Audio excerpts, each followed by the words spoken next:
Congratulations on your new EpicTV service. The TV button on your remote will turn the TV on.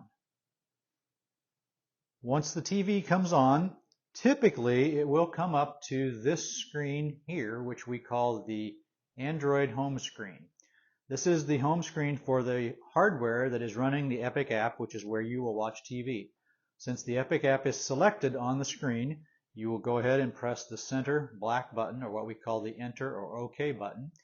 If you hold the button down, it will bring up this little menu here, which gives you the option to open it or move it. If you press it quickly, it will open like this, and you will be in the Epic app. The app will load. And at this point, I will note that typically you will see this screen anytime the box has been idle for 4 hours. So when you turn your TV on in the morning, it will typically open up to the home screen, and you will follow this process to watch TV. The app will load up to this screen, which if you see in the upper right corner is called the Epic home screen. This is the home screen for the Epic app.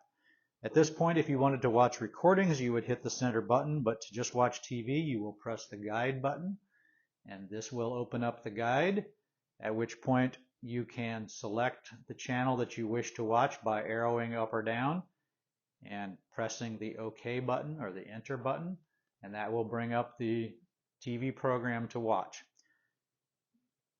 Alternately, if you are in the guide and you wish to watch a channel that is already playing in the upper left corner, you don't have to do anything except press the red dash button in the upper left of the remote, and that will make the program full screen. If you are watching TV and you want to get back to the guide, you can do it two ways. You can press the red dash button, which will bring up the guide, or you can press the guide button, which will also bring up the guide. Once you're in the guide, the search button will bring up a search function, which allows you to type any word you want to type in here.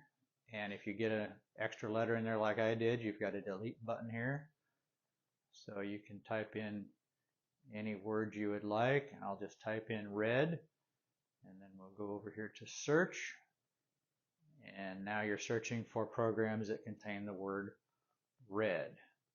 This is very useful if you're looking for a specific program, a certain actor, whatever. It will let you find that. That search function only works when you have the guide pulled up. And to get out of that, you will press the back button, and that will take you back to the guide. While you're in the guide, you can also go back into the past by arrowing left or using the left navigation arrow. And you'll see that the channel identifiers move to the right side of the screen to indicate that you are in the past, and the time at the top of the screen will also indicate, or the top of the guide will also indicate that you're in the past. You can continue to use the left navigation button and go back in time here in the guide. Any program that is in white, like you see Dateline here, you can watch by pressing the OK button. It will bring up this sub-menu, which gives you the option to restart the program. We'll press the OK button to restart the program. This will typically takes a little bit longer than that actually to pull up the program, and at this point it is playing this program just like you were sitting in front of the TV and watching it yesterday afternoon. When you're done with that, you can press the stop button to get out of the program, and you'll notice that you are still at 12:30 this morning, I believe, and you'll notice that the video stream has stopped, and that's why you see the Epic logo. This is just because there is no video stream active. You've stopped that stream. So as soon as you select something else, then that will go away. Typically, you're going to want to go back to the current guide. So you're going to press guide, which will bring you back to the current time on the guide.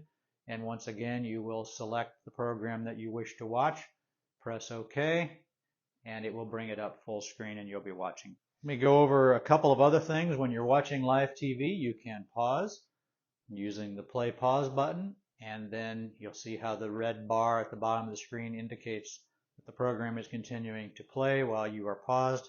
Then you can come back and press play, and it will continue to play from that point. You may also use the A button to back up 30 seconds in time each time that you push it. If you miss something and you want to see it again, just use that button to back up 30 seconds or 60 seconds. You can also use the C button to fast forward the same way, 30 seconds or 60 seconds. You cannot fast forward past the time that you started pausing. Not allowed to fast forward through commercials. If you back up here quite a bit, there's also a regular fast forward function which you can use right here. And every time you press it, it gets a little bit faster. You'll see that there's more green arrows. You can use the same thing to rewind. Pressing it 3 times is the maximum rewind speed. If you hit stop, that will end your playback. Once again, the video stream will freeze. You can hit OK on that program and it will take you back to live programming. And the red dash will make it full screen. The last button down here in the lower right corner will take you to the last channel you were watching, although it does not have a long memory, so it has to be the last channel very recently, but it will let you toggle between 2 channels. The sub CC button, which is right above the last channel button, will turn on closed captioning or turn off closed captioning, as the case may be. Once that info bar goes away, you'll see you have closed captioning. I'll press it again, info bar will come up, and when it goes away, the closed captioning will be gone. I should also point out that if you press the info button, you will pull up the info bar with some additions on the bottom, which will allow you to record the program, to create a series recording, or to restart the program. So all of those options are available, as well as turning closed captioning off and on. So there's 2 ways to do it, either with the menu or with the button. If you're using it frequently, the button is probably simpler, but either way will get you to the same exact spot. If you choose to do restart from this point, it will work exactly the same way as if you do it from the guide. It just brings up the program, starts to play it from the beginning,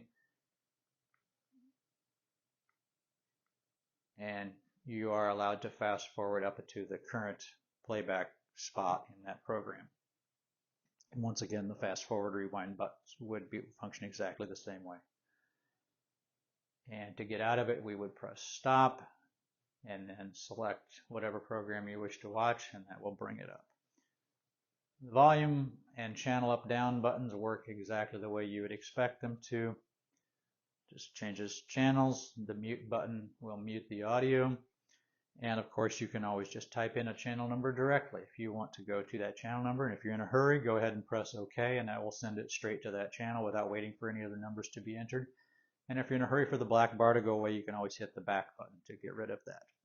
If you ever see a strange screen that you don't know how you got there, such as this screen here, just press the back button to get out of that. It will take you to the previous I don't want to say the previous screen, but the previous menu, and if you were watching TV before, it will probably take you to the program you were watching.